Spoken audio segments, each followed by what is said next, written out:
Hey guys, welcome back to Chippewa Valley Angling. I wanted to make a quick little video today on how to set up a tip up for ice fishing. Go over a few tips and tricks for setting tip ups up and how I like to do my tip ups.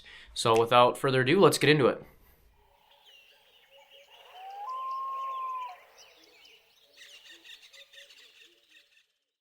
Alright, so the tip ups I like to use are your rail style tip ups. There's kind of your plastic circular ones. Otherwise, there's like your standard rail setup, and that's what I have here. This is one of the pretty awesome new tip-ups that Beaver Dam came out with this year. So they kind of do a contest every year and come out with a new tip-up. This thing here is called the Snot Rocket. I don't know if you can see the flag there. It's pretty cool. So what I'm going to do is I'm going to set this up for pike fishing. So what I need to do is I need to put line on it. I like to use, really any tip-up line. I like to use 30 pounds, so this is what I have right here. Just your standard tip-up line. I just picked up some Beaver Dam stuff. Not sponsored by Beaver Dam. I just happened to grab it when I was at Shields. So we're gonna go ahead and put some line on this here. All right, guys. So what I've done here is I've just had a simple loop on the end of my tip-up line here, and then what I'm going to do is I'm going to pass my line through the loop like so, and what that's going to do is that's going to make another loop, and this is going to be self-cinching. I don't know if you can see how that works here. So when I pull on this, it's going to cinch down, and that's how I start my spool. So I'm going to take this around my spool and then cinch that down on there, and then when I pull back on it, it's going to cinch itself down. That way I get my line on there nice and tight. And it seems to work a lot better than just a simple knot. And then I'm just going to start spooling it. So you can either spool this by hand, or I'm sure a lot of you have seen the drill trick. So what you'll do is you'll take your drill and you'll put that on the end of the tip up, tighten your chuck down, and then slowly wind your line with your drill.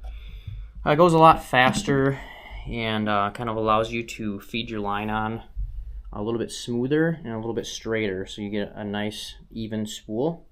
So I'm going to go ahead and get that spooled here. It's kind of a two-person job, so unless you have a vise or something you can put your tip up in, it kind of takes two people to run that. So we're going to go ahead and get this spooled up, and then we'll talk about what I use for leaders. Alright, so I got my line spooled on there nice and tight. I usually buy the 50-yard spool of line. I don't put all of it on there because I want to be able to store my tip up with the little hole kind of on top of the spool here there. And it expands a little bit when it's wet, so you don't want your spool overloaded. Otherwise it can get tangled up when you put your tip ups away and stuff. So now what we're going to do is we're going to tie on a little barrel swivel, and then I'm going to tie that onto what I use for a leader. Alright guys, so I know the focus on this camera is not great, but what you can see is I have a barrel swivel tied to that tip up line there, and then off of that is my fluorocarbon leader. I like to use 40-pound fluorocarbon, get whatever kind you like.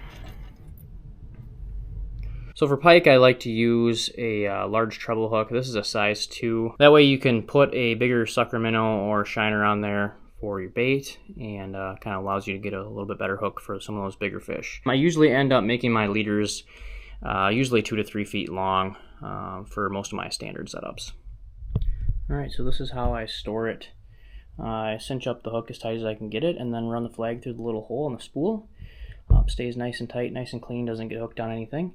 So that tip up is ready to go for this weekend. Alright guys, thanks a lot for watching. I hope this was helpful for you. If you have any questions, go ahead and leave them in the comment section below and I'll do my best to answer. Obviously this isn't the only way to set up a tip up. It's just something that I've found is pretty simple and pretty effective for when you're fishing for pike. There's 101 tips out there on YouTube, so go ahead and check any of that out. But this is just something that I use, and I wanted to kind of share that with you guys today. If you like content like this, go ahead and check out our channel. We have a bunch of videos coming this winter and a bunch of videos from last winter when we were getting started. So take a look, and I really appreciate it. Have fun out there on the ice this season.